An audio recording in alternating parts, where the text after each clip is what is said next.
안녕하세요, 여러분. 건강과 행복을 전하는 영양가득입니다. 오늘은 많은 분들이 사랑하는 과일, 복숭아와 관련된 중요한 정보를 알려드리려고 해요.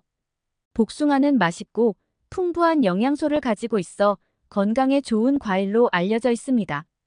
그러나 복숭아와 함께 먹으면 안 되는 음식들이 몇 가지 있습니다. 특히 복숭아와 장어, 그리고 복숭아와 삼계탕의 조합이 궁합이 좋지 않다는 사실을 아시나요? 오늘은 이 두 가지 음식이 복숭아와 왜 상극인지, 함께 먹으면 어떤 부작용이 있는지 알아보도록 하겠습니다. 그리고 마지막으로 복숭아와 궁합이 좋은 음식도 소개해 드릴게요. 끝까지 시청해 주세요. 첫 번째로 복숭아와 장어가 왜 안 맞는지 알아보겠습니다. 복숭아는 따뜻한 성질을 가진 과일입니다. 반면에 장어는 기름지고 무거운 음식으로 소화기관에 부담을 줄 수 있습니다. 두 음식을 함께 먹으면 소화에 문제가 생길 수 있습니다. 복숭아와 장어를 함께 먹으면 심한 소화불량과 복통이 일어날 수 있습니다. 이는 장어의 기름기가 복숭아의 따뜻한 성질과 충돌하여 소화기에 무리를 주기 때문입니다. 복숭아를 드실 때는 장어와 같은 기름진 음식을 피하고 가볍고 소화가 잘 되는 음식과 함께 드시는 것이 좋습니다. 복숭아의 산미가 장어의 기름기와 만나면 어떻게 될까요? 복숭아의 산미가 장어의 기름기와 만나면 소화 효소의 분비를 방해할 수 있습니다. 이는 소화불량을 일으키고 장기적으로 위 건강에 악영향을 미칠 수 있습니다. 복숭아를 드신 후 2시간 이상 지나서 장어를 드시는 것이 좋습니다. 복숭아에 포함된 과일산과 장어의 단백질이 화학적으로 반응하여 장내가스를 생성할 수 있습니다. 이는 불편한 복부 팽만감을 유발할 수 있습니다. 복숭아를 먹을 때는 단백질이 많은 음식을 피하고 소화가 잘 되는 과일이나 채소와 함께 드시는 것이 좋습니다. 복숭아와 장어를 함께 먹는 것이 왜 좋지 않은지 좀 더 깊이 알아보겠습니다. 복숭아는 비타민C, 식이섬유, 그리고 항산화 물질이 풍부하여 면역력을 높이고 소화를 돕는 과일입니다. 반면에 장어는 단백질과 오메가-3 지방산이 풍부한 음식으로 심혈관 건강에 좋지만 소화가 어려운 경우가 많습니다. 두 음식의 특성이 상반되기 때문에 함께 먹으면 소화기관에 부담을 줄 수 있습니다. 복숭아의 산미와 장어의 기름기가 소화효소의 작용을 방해할 수 있습니다. 특히 장어의 지방이 복숭아의 산과 만나면 소화 속도가 느려지고 소화 불량을 일으킬 수 있습니다. 이는 장기적으로 위 건강에 악영향을 미칠 수 있습니다. 복숭아를 드신 후 적어도 2시간 이상 지나서 장어를 드시는 것이 좋습니다. 복숭아에 포함된 과일산과 장어의 단백질이 화학적으로 반응하여 장내가스를 생성할 수 있습니다. 이는 불편한 복부 팽만감을 유발할 수 있습니다. 복숭아를 먹을 때는 단백질이 많은 음식을 피하고 소화가 잘 되는 과일이나 채소와 함께 드시는 것이 좋습니다. 이렇게 하면 복숭아의 영양소를 최대한 흡수하고 소화에 부담을 줄일 수 있습니다. 복숭아와 장어를 함께 먹지 말아야 하는 이유 중 하나는 복숭아의 과일산이 장어의 기름기와 만나면 소화 불량을 일으킬 수 있기 때문입니다. 이는 복숭아의 산미가 장어의 지방을 분해하는 데 필요한 소화효소의 분비를 방해하여 발생합니다. 따라서 복숭아를 드신 후 장어를 먹고 싶다면 최소 2시간의 시간을 두는 것이 좋습니다. 복숭아를 먹을 때는 단백질이 많은 음식을 피하고 소화가 잘 되는 과일이나 채소와 함께 드시는 것이 좋습니다.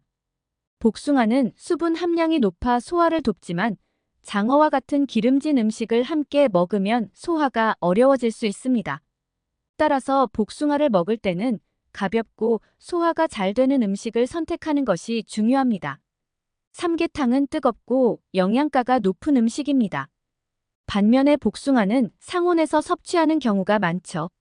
이 두 가지를 함께 먹으면 온도 차이로 인해 소화기관에 무리가 갈 수 있습니다. 복날에 삼계탕을 먹고 디저트로 복숭아를 먹으면 속쓰림과 소화불량을 일으킬 수 있습니다. 이는 삼계탕의 뜨거운 열기와 복숭아의 차가운 성질이 충돌했기 때문입니다. 삼계탕을 드신 후 복숭아를 드시고 싶다면 최소 2시간 정도의 시간을 두는 것이 좋습니다. 복숭아의 과일산이 삼계탕의 고단백질과 만나 소화불량을 유발할 수 있습니다. 삼계탕의 단백질이 복숭아의 산미와 결합해 소화효소의 작용을 방해하기 때문입니다. 복숭아를 드실 때는 삼계탕과 같은 고단백 음식을 피하고 가벼운 식사와 함께 드시는 것이 좋습니다. 삼계탕의 풍부한 영양소와 복숭아의 비타민이 상호작용하여 영양소의 흡수를 방해할 수 있습니다. 이는 복숭아의 과일산이 삼계탕의 비타민과 미네랄 흡수를 저해하기 때문입니다. 복숭아와 삼계탕을 함께 먹지 말아야 하는 이유를 좀 더 깊이 알아보겠습니다. 삼계탕은 보양식으로 알려져 있으며 닭고기와 여러 가지 한약재가 들어가 있어 영양가가 매우 높습니다. 복숭아는 상온에서 섭취하는 경우가 많고 차가운 성질을 가진 과일입니다. 두 음식의 온도 차이로 인해 소화기관에 부담을 줄 수 있습니다. 복날에 삼계탕을 먹고 디저트로 복숭아를 먹으면 속쓰림과 소화불량을 일으킬 수 있습니다. 이는 삼계탕의 뜨거운 열기와 복숭아의 차가운 성질이 충돌했기 때문입니다. 삼계탕을 드신 후 복숭아를 드시고 싶다면 최소 2시간 정도의 시간을 두는 것이 좋습니다. 복숭아의 과일산이 삼계탕의 고단백질과 만나 소화불량을 유발할 수 있습니다. 삼계탕의 단백질이 복숭아의 산미와 결합해 소화효소의 작용을 방해하기 때문입니다. 복숭아를 드실 때는 삼계탕과 같은 고단백 음식을 피하고 가벼운 식사와 함께 드시는 것이 좋습니다. 삼계탕의 풍부한 영양소와 복숭아의 비타민이 상호작용하여 영양소의 흡수를 방해할 수 있습니다. 이는 복숭아의 과일산이 삼계탕의 비타민과 미네랄 흡수를 저해하기 때문입니다. 복숭아를 드실 때는 삼계탕과 같은 고단백 음식을 피하고 가벼운 식사와 함께 드시는 것이 좋습니다. 복숭아와 궁합이 좋은 음식 24분. 그렇다면 복숭아와 궁합이 좋은 음식을 알아볼까요? 복숭아와 플레인 요거트. 복숭아와 플레인 요거트는 환상의 궁합입니다. 플레인 요거트는 복숭아의 달콤함과 상큼함을 더해주며 장 건강에도 도움이 됩니다.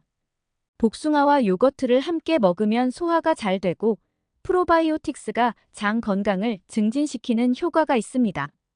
복숭아를 잘라 플레인 요거트에 섞어 간단한 디저트로 즐기세요. 요거트의 유산균이 복숭아의 비타민과 결합하여 면역력을 강화시킬 수 있습니다. 복숭아와 꿀. 복숭아와 꿀은 달콤한 조합으로 에너지를 보충해주고 피로를 풀어줍니다. 복숭아와 꿀을 함께 먹으면 피로 회복과 에너지 보충에 좋습니다. 복숭아를 슬라이스하여 꿀을 뿌려 간식으로 즐겨보세요. 꿀의 천연 당분이 복숭아의 비타민과 결합하여 체력 회복에 도움이 됩니다. 복숭아와 시금치. 복숭아와 시금치는 소화에 도움을 주며 영양가가 높은 조합입니다. 시금치의 섬유질과 복숭아의 수분이 만나 소화를 돕고 변비 예방에도 효과적입니다. 복숭아와 시금치를 함께 먹으면 소화가 잘 되고 장 건강을 증진시킵니다. 복숭아를 잘라 시금치 샐러드에 추가하여 상큼한 샐러드를 만들어 보세요. 시금치의 철분과 복숭아의 비타민 C가 결합하여 빈혈 예방에도 도움이 됩니다. 복숭아와 궁합이 좋은 음식을 더 알아볼까요? 복숭아와 아몬드. 아몬드는 단백질과 건강한 지방이 풍부하여 복숭아와 함께 먹으면 에너지를 보충해줍니다. 복숭아와 아몬드를 함께 먹으면 영양가가 높은 간식이 됩니다. 아몬드를 잘게 부숴 복숭아 위에 뿌려 간편하게 즐기세요. 아몬드의 단백질과 복숭아의 비타민이 결합하여 체력 회복에 도움이 됩니다. 복숭아와 민트. 민트는 상쾌한 향과 소화에 도움을 주는 효능이 있어 복숭아와 잘 어울립니다. 복숭아와 민트를 함께 먹으면 상큼한 맛과 소화를 돕는 효과를 얻을 수 있습니다. 민트를 잘게 썰어 복숭아 샐러드에 추가하면 상큼한 샐러드를 즐길 수 있습니다. 민트의 소화 효소가 복숭아의 영양소 흡수를 도와줍니다. 복숭아와 바나나. 바나나는 칼륨과 비타민이 풍부하여 복숭아와 함께 먹으면 영양가가 높아집니다. 복숭아와 바나나를 함께 먹으면 에너지를 보충하고 소화를 돕습니다. 바나나와 복숭아를 슬라이스하여 샐러드로 즐기거나 스무디로 만들어 보세요. 바나나의 칼륨이 복숭아의 비타민과 결합하여 근육 건강을 증진시킵니다. 복숭아 보관 방법과 다양한 요리법에 대해 알아보겠습니다. 복숭아를 제대로 보관하는 방법을 알려드리겠습니다. 복숭아는 보관 방법에 따라 신선함이 유지됩니다. 덜 익은 복숭아는 상온에서 보관하세요. 종이봉투에 넣어두면 더 빨리 익습니다. 익은 복숭아는 냉장고에 보관하여 신선함을 유지합니다. 냉장 보관 시 일주일 내에 드시는 것이 좋습니다. 냉장 보관 시 플라스틱 용기에 담아 밀폐하면 신선함을 더 오래 유지할 수 있습니다. 복숭아를 냉장 보관할 때 다른 강한 냄새가 나는 음식과 함께 보관하지 않는 것이 좋습니다. 복숭아를 더 오래 신선하게 보관하는 몇 가지 팁을 더 알아볼까요? 복숭아를 종이봉투에 넣어 상온에서 보관하면 숙성이 빨라집니다. 이는 종이봉투가 복숭아의 에틸렌 가스를 흡수하여 숙성을 촉진하기 때문입니다. 익은 복숭아는 냉장고에 보관하여 신선함을 유지합니다. 냉장 보관 시 복숭아를 플라스틱 용기에 담아 밀폐하면 신선함을 더 오래 유지할 수 있습니다. 복숭아를 냉장 보관할 때는 다른 강한 냄새가 나는 음식과 함께 보관하지 않는 것이 좋습니다. 이는 복숭아가 냄새를 흡수하기 쉽기 때문입니다. 복숭아를 올바르게 보관하면 신선함을 더 오래 유지할 수 있습니다. 덜 익은 복숭아는 상온에서 보관하세요. 종이봉투에 넣어두면 더 빨리 익습니다. 익은 복숭아는 냉장고에 보관하여 신선함을 유지합니다. 냉장 보관 시 일주일 내에 드시는 것이 좋습니다. 냉장 보관 시 플라스틱 용기에 담아 밀폐하면 신선함을 더 오래 유지할 수 있습니다. 복숭아를 냉장 보관할 때 다른 강한 냄새가 나는 음식과 함께 보관하지 않는 것이 좋습니다. 다양한 요리로 즐기세요. 복숭아는 다양한 요리에 활용할 수 있습니다. 복숭아 샐러드 신선한 채소와 함께 복숭아를 넣어 상큼한 샐러드를 만들어 보세요.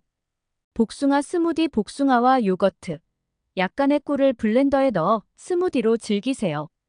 복숭아 디저트 복숭아를 슬라이스하여 아이스크림이나 케이크에 올려보세요. 복숭아는 갈아 먹거나 슬라이스하여 샐러드에 넣어 먹으면 비타민과 섬유질을 더 쉽게 섭취할 수 있습니다. 복숭아를 활용한 요리법을 더 알아볼까요? 복숭아 피자 도우에 복숭아 슬라이스와 치즈를 얹어 구워보세요. 상큼하고 달콤한 복숭아 피자가 완성됩니다. 복숭아 파르페 복숭아와 요거트, 그래놀라를 층층이 쌓아 파르페로 즐겨보세요. 아침 식사로도 좋습니다. 복숭아 아이스티 복숭아를 잘게 썰어 홍차에 넣고 시럽을 추가하여 시원한 복숭아 아이스티를 만들어 보세요. 복숭아 소스 복숭아를 잘게 썰어 설탕과 함께 끓여 소스로 만들어 보세요. 고기 요리에 곁들이면 상큼한 맛을 더해줍니다. 복숭아 잼 복숭아를 설탕과 함께 졸여 잼으로 만들어 보세요. 토스트나 크래커에 발라 먹으면 맛있습니다. 오늘은 복숭아와 상극인 음식인 장어 삼계탕과 함께 먹으면 어떤 부작용이 있는지 알아보았습니다. 복숭아는 맛있고 건강에도 좋은 과일이지만 올바르게 먹어야 그 효능을 제대로 누릴 수 있습니다. 또한 복숭아와 궁합이 좋은 음식들을 함께 드시면 더 큰 효과를 얻을 수 있습니다. 여러분도 오늘부터 복숭아를 더 건강하게 즐겨보세요. 구독과 좋아요를 눌러주시면 더 많은 유익한 정보를 받아보실 수 있습니다. 건강한 정보로 다시 찾아뵙겠습니다. 감사합니다.